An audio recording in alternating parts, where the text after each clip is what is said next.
মাননীয় স্পিকার, এখানে কিন্তু আমরা নির্বাচনের আগেও ঋণ খেলাপিদের বিরুদ্ধে কথা বলেছি, ঋণ খেলাপিদের নমিনেশন দেওয়া হয়েছে। নির্বাচনের পরেও আমি আমার প্রথম অধিবেশনের বক্তব্য এইখানে মাননীয় অনেক সম্মানিত সংসদ সদস্য তাদের কত কত ঋণ খেলাপি রয়েছে সেই সংখ্যা আমি উল্লেখ করেছি, তাদের সম্মানিত নাম প্রকাশ করিনি।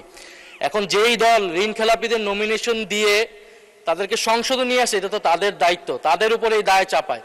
এখন যদি সংসদে এতগুলো ঋণ খেলাপি থাকে, তাহলে এই সংসদকে তো ঋণ খেলাপিদের সংসদ বলবে, বা সরকার দলীয় লোকেরা যারা মেজরিটি 2/3 মেজরিটি করেছে তারা ঋণ খেলাপিদের সংসদে নিয়ে এসেছে, এটা সাধারণ মানুষ এটা স্বাভাবিকভাবেই বলবে।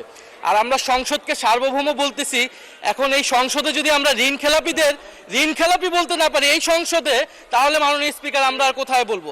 ফলে মাননীয় স্পিকার, আপনার কাছে অনুরোধ থাকবে যে যদি এই ধরনের শব্দ বলা হয়েও থাকে, সেটা আসলে এক্সপান্ড হওয়ার মতো কোনো বক্তব্য নয়, বরং যারা ঋণ ধন্যবাদ মাননীয় চিফ হুইপ। মাননীয় স্বরাষ্ট্রমন্ত্রী মহোদয় কিছু বলতে চাচ্ছিলেন। জি জি মাননীয় ধন্যবাদ, স্বরাষ্ট্রমন্ত্রী, আপনি আপনার কথা 2 মিনিটের মধ্যে শেষ করবেন দয়া করে। তার চাইতেও কম লাগবে মাননীয় স্পিকার। দাঁড়াতে চাচ্ছিলাম না। এই মহান জাতীয় সংসদকে, আমরা জাতীয় সংসদের সকল সংসদ সদস্যদেরকে সম্মান প্রদর্শন করা আমাদের উচিত। আমি শুধু ইন্টারপ্রিটেশনটা দেব, কে কি বলেছেন সেটাতে যাব না। এখানে যারা আছেন কেউ ঋণ খেলাফি না।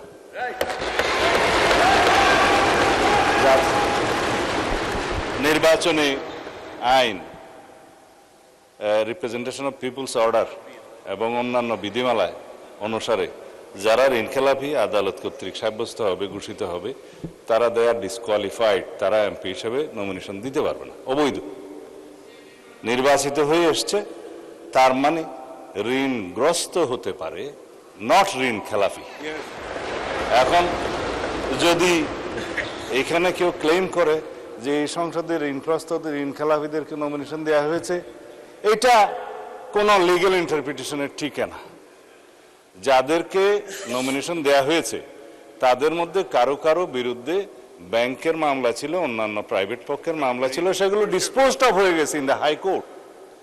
যখন হাইকোর্ট সুপ্রিম কোর্ট থেকে সেটা ডিসপোজড অফ হয়ে যায় এবং তাকে লেজিটিমেট ক্যান্ডিডেট হিসেবে ডিক্লেয়ার করা হয়, সে আর ঋণ খেলাপি নয় এবং তারা এখানে ইলেক্টেড হয়ে এসছে। এখন আমরা কেন বলছি এটা ঋণ খেলাপিদের সংসদ? কেউ কেউ ঋণগ্রস্ত হতে পারে ব্যবসা বাণিজ্য করতে যেয়ে, কিন্তু ঋণ খেলাপি হিসাবে যে এখানে ডিফেম করা হচ্ছে, it's a defamatory statement, it should be, I think, expunged. Thank you মাননীয় স্পিকার। ধন্যবাদ মাননীয় সদস্য। মাননীয় সদস্য আলোচনায় এখন অংশগ্রহণ করবেন রাঙ্গামাটি 299 জনাব দীপেন দেওয়ান।